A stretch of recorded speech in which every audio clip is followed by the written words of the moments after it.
forward to hearing from Martin Griffiths, the new Special Envoy on Yemen. I think everybody knows that we want to bring the war on Yemen to a close. There are lots of important stakeholders in this. The missile attacks on Saudi Arabia really do need to stop, but we really want to back Martin as he starts up efforts to drive the political process.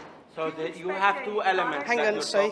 Sorry, Ambassador, do you expect a product out of this statement or presidential statement? It's possible there may be some press elements, but we're not looking for a resolution or a formal text at this time. We'll wait and see how things go. Regarding the missiles on Saudi Arabia, what is the Council going to do to stop them? You mentioned that they have to stop. Well, I think the Council can certainly call on all Member States to implement the resolutions it's already passed, which cover these attacks, and then the Council ought to look at how best it can help support Saudi Arabia's self-defence in this way, and we'll be talking to our Saudi colleagues about that. And what about Iran's role in this? I'm not going to issue a comment on Iran other than to say they need to abide by the Security Council resolutions and they need to stop supplying the Houthis with missiles, because this is one of the drivers of conflict, and until that supply stops, we won't be able to get onto the political process and do as much as we'd like to on the humanitarian side. What's the progress on the resolution on Sudan, and what's the point of this afternoon's meeting in your view? The Russians called for this afternoon's meeting, and I understand they want a humanitarian briefing, so we will listen to what the UN have to say on that. Obviously, the situation has sadly not really improved. The resolution is being discussed, but we are not looking for quick progress on this. We need to chart a path back to the political process, and I think we all know this is going to take time. Thanks very much, everybody. It's a desperate situation, Mr. President, and it is clear, as the Special Envoy set out, it can only be resolved ultimately through a political solution. I think we all agree on that. I think what the Under-Secretary-General said about the humanitarian consequences, and particularly 8 million people being close to starvation and 1 million people at risk of cholera and similar illnesses, is absolutely shocking, and that ought to be a spur to action for the Council. I think the international community must do whatever we can to enable the Special Envoy to develop his plan at the pace that he has just outlined to us. And I just want to say I really welcome the clarity and the elements of that plan that he set out. I hope we can, as an international community, pool all our influence and urge the parties to engage in good faith with the UN process. Although the conflict has some quite desperate humanitarian consequences, this is a solvable conflict. I think the Under-Secretary-General said if we had swift and joint action, Mr. President, then we can make some very good progress. So I think that's absolutely where we should put our efforts.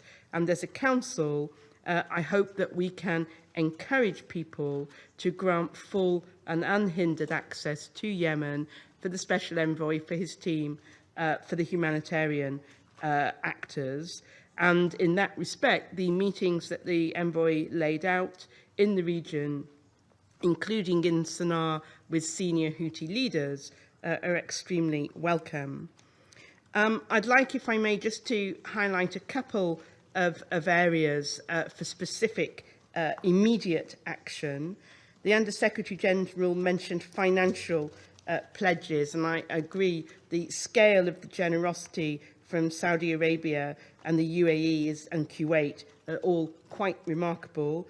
We ourselves, as the United Kingdom, have provided $250 million for this year and next. I think we all know that money alone won't be enough. We do need to do more to get commercial supplies in. And I was concerned about the foreign exchange problem, Mr. President, because in Yemen, a lot of the food and supplies that go in need to come from commercial sources. Humanitarian assistance can't manage the scale required. Commercial shipping needs to be able to go in, and this is vital to water and sanitation systems. So I do hope we can all find ways to urge collaboration on that. I think the second point is around access to Houthi-controlled areas, where we see very many severely malnourished children. We had a presidential statement in March that highlighted the importance of vaccination campaigns, campaigns, as the Under-Secretary General said. And then I think, thirdly, I just want to echo the call about paying non-military public workers. Families don't have the means to buy food, they don't have the means to buy medicine, and half of the health facilities have closed. So this is all contributing to a more desperate situation in Yemen than needs to be objectively the case. I also would now like to turn to regional stability. The impact on regional stability of this conflict is growing and it's dangerous. It puts Saudi Arabia at risk, it puts Saudi citizens at risk. The continued Houthi missile attacks, including the use of ballistic missiles at civilian targets in Saudi Arabia, attract our outright condemnation.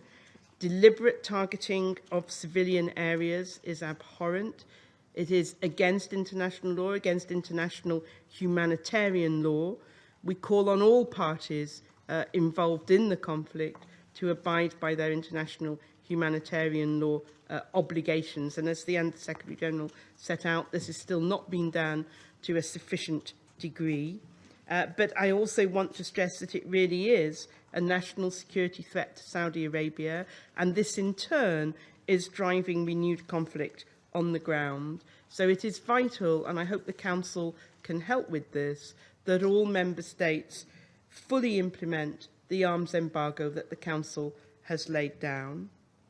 In particular, the UN panel of experts has concluded that missiles and related material of Iranian origin has been introduced into Yemen after the imposition of the targeted arms embargo.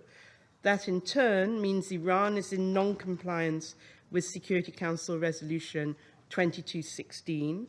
So we strongly urge Iran to desist from destabilising activity, and we encourage all Member States to use whatever influence they have to ensure that the supply of missiles fueling the conflict inside Yemen stops.